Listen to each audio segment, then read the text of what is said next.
I want to start with the ceasefire.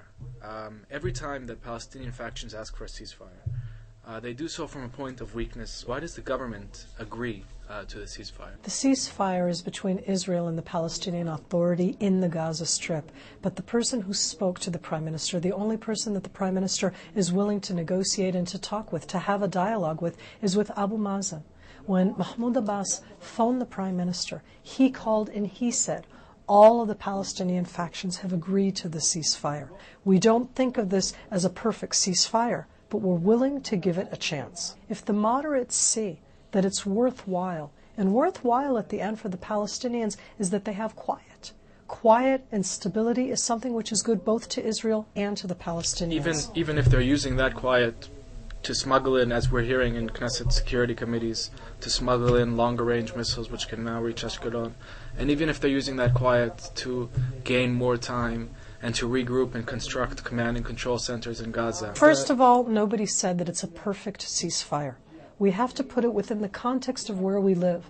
Let's see where the Palestinian voices are who say, we want the quiet. Stop firing the rockets out of our areas. We don't want the military of Israel to be back here because of the rockets. I'll put it in these terms. We're strong enough to allow ourselves to be, for a change, and I say for a change, we can actually be restrained because we're strong enough to start tomorrow morning to retaliate, to go after them.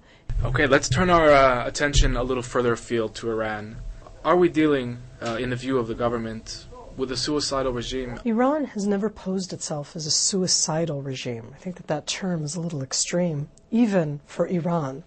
A number of academics and people who've spent their entire life studying Iran think that there's a good chance that the president of Iran, Ahmadinejad, really believes that in order to bring about a sort of messianic apocalyptic situation, you have to sacrifice a good portion of your nation. The government of Israel, the Prime Minister, have expressed, not over the last year, over the last decade, our fears, our apprehension over what's developing in Iran. Have we forgotten the lessons of the past? Israel has not forgotten. And this is on a moral ground. And this is something where, yes, we are at the forefront and we are talking and calling for the world to act differently. When you have a sovereign country that calls for the annihilation of another country, and you have that same country stating clearly that they want nuclear weapons, you don't have to be a rocket scientist to put two and two together. On the more immediate regional level, Iran seems to be pushing as hard as it can for the Lebanese government to fall.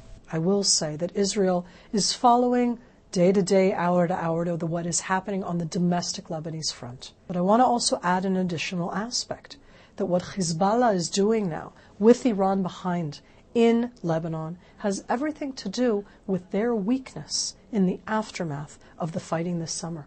If there is a drastic change in the Lebanese government, that would obviously contribute dramatically to the instability of the Middle East.